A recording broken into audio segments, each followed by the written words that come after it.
Alright YouTube, I've just realised it's been about a month now since I've owned my Galaxy Note 2 phone, and I thought I'd put up a final reviews or a final impressions video about my phone now that the sheen of owning a brand new phone has worn off, because obviously when you sign yourself up to a 2-year contract you're all hyped about the phone and you can maybe overlook things, and now that I've used it for a long period of time and my initial excitement has worn off, I can give you guys my view on this phone and tell you what I think of it. I'm going to start off by talking about, whoops, that's what happens when you knock the desk when the webcam's on it. I'm going to start off and talk about the hardware. Hardware wise, I have to say I'm still in love with it. The screen is definitely something that you have to see in person, and there you go, it's just amazing, an amazing screen, 5.5 inches screen. And I have to say that since having the phone, I have popped into phone shops and compared my phone against other phones that have recently come out, such as the Google Nexus by LG, the S3 and the iPhone 4, the iPhone 5, and I've got to say that I would never go back to a smaller screen. I just simply wouldn't. The screen is too valuable to me now. I love it. It means that you do have to use a Bluetooth headset unless you want to look like a bit of a pillock whilst making voice calls, but to be honest, most people use their phones now for media consumption in the majority. And in my personal position, I'm mostly in the car, so a Bluetooth headset works fine for me. So physically, I've got to say the screen is something that you have to obviously see in person. But personally, I would say if you're on the fence about whether you'd like it or not, definitely go and have a look at one, have a think, and maybe just give it a shot. They've got good resale value if you decide that you don't like it. But personally, I've fallen in love with it and I would never go back to a smaller screen. Now, pros and cons on the hardware side. So what I would actually like is for maybe Samsung to put the volume rocker on the same side. If they put that on the same side as the power switch, I think it would be a big advantage for the phone, and it would increase its usability. The reason why I say that is, if you're watching videos, and I normally watch videos like this in landscape mode, and for some reason, you can't just tap on a lot of apps on Android, including the YouTube app, including the Twitch TV app, you can't tap on the screen and bring up volume controls. The volume controls are touchscreen, however, they're activated by you pressing the volume up or down button. So for example, if I show you, if I press the volume up or down button, you see the volume rocker appears there. You can see that, and then you slide it up and down according to what volume you want. Now the problem with that is, say if I'm watching a video in landscape mode like this on Twitch TV or YouTube, and I want to adjust the volume. Now, because of the size of the phone, the way I hold it, maybe it's just me, I inadvertently end up pressing the power button, which is quite a small button as well. Again, that's a power button, I think it's something they could improve. I end up pressing the power button while I'm changing the volume, and this has happened to me on a number of occasions. So that's definitely something I would improve. It's more of a niggle. I wouldn't say it's a deal breaker, because as you might have gathered, I do still love the phone and I still think it's the best phone I've owned. However, it is incredibly irritating, the positioning of the volume, and especially when you consider Samsung's accessories. Now this is the official Samsung flip cover, and activating, it's doing the same thing there, activating or reaching the volume rocker is difficult because it's kind of right next to this spine, the spine of the case. This is the clip-on NFC case that Samsung sell. So that's a bit irritating. Apart from that, there are no other gripes.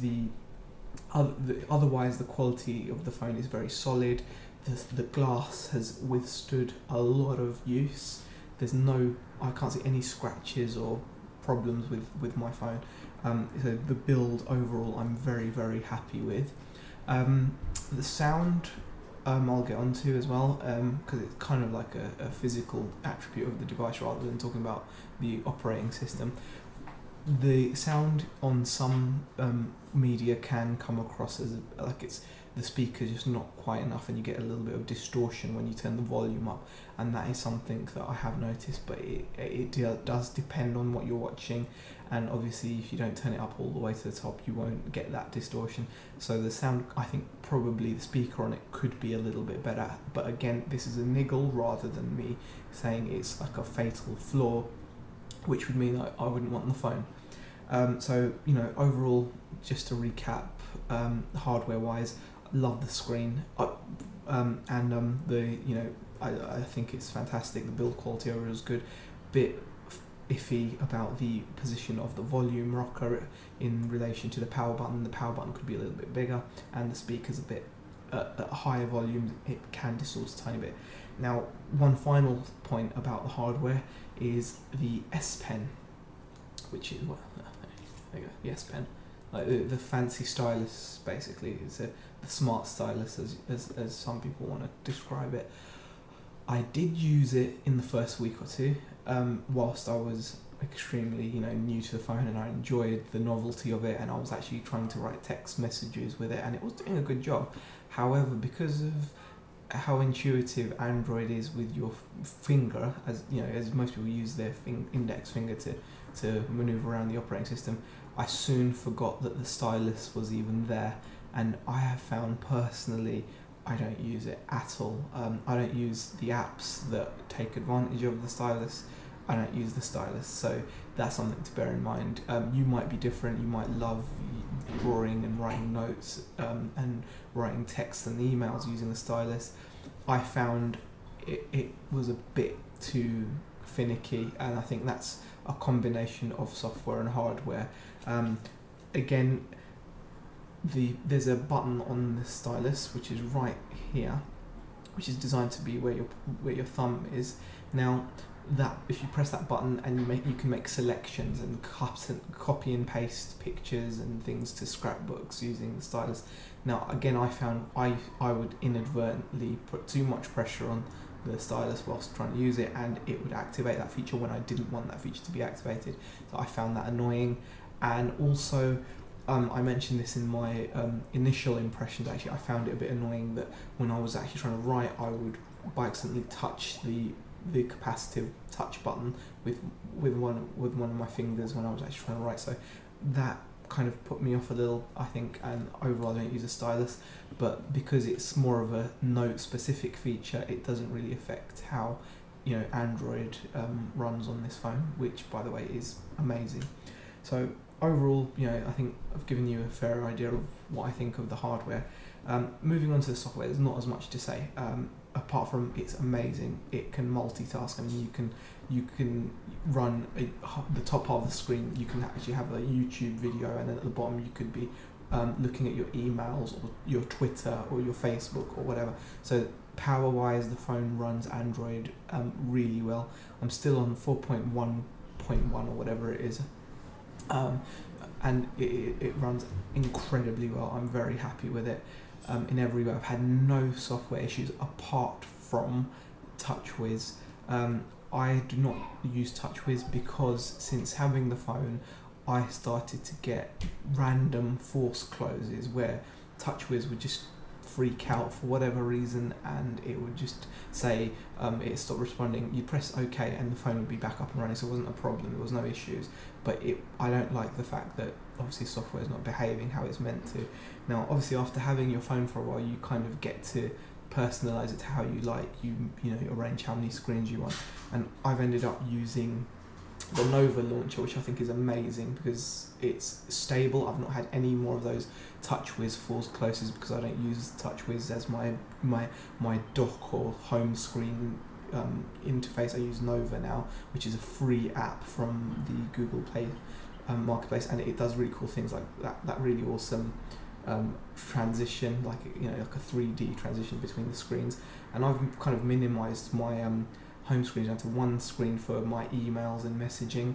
I like to keep that screen empty because I've got a picture of my daughters there, and I've got my most used apps in little folders there, and if I scroll to the right, I've got my social media with Sky News. Scroll to the right again, I've got Flipboard and my most used icons. So I'm very happy with how I've got the phone set up. But using TouchWiz has made it infinitely better because I don't get those annoying TouchWiz force closes. So using Nova, has made it infinitely better. I think I might have said using TouchWiz. No, I don't like TouchWiz. I like the Nova launcher. TouchWiz was force closing on me, so not many times, but maybe once every few days, and I didn't like that. So that's really that. I found battery life on this thing has been amazing. I've watched live streams. I was watching DreamHack earlier on Twitch TV. I've watched YouTube videos. I've had Wi-Fi on. I've had Bluetooth on. Whatever it is, the battery is fantastic. The operating system uses the battery very economically, I suppose, and the battery itself is obviously a huge 3100 milliamp hour battery, so that works well. So software wise, that's really the only thing I could think of. Everything else, in my opinion, works as it should, and works really well. So kind of to cap it all off, would I still recommend this phone? Yes. Do I still think it's the best phone for me on the market? And I would say definitely yes, and that's including the Nexus 4, that's including the iPhone 5, that's including every other phone. And for me, the simple reason for that is because no other phone is in this phablet form factor, which over the month I've used it, I now would not do without. I think this screen size is perfect for me because my ratio of media consumption versus voice calls is much heavier on the media side. And for the odd times I need a voice call, Bluetooth headset works perfectly well. So for that reason alone, for me it's fine. But for generally, apart from that, if you need more reasons, it has got a fantastic quality screen. It does run Android as well as anything else out there. It can actually multitask usefully, so you could have two applications open and be using them without the phone chugging at all. So it does that well. If you want to play games, you're not going to get a much better phone experience on this. It has many benefits. So yes, even after the initial sheen has worn off, I still love this phone. And I think if you guys are due an upgrade or you're looking to pick a phone up, you really could do a hell of a lot worse. And in my opinion, this is probably my favourite phone of 2012. So hope you guys enjoyed the video and my views. I'm just in case you're wondering, picture quality wise, this is just on my webcam.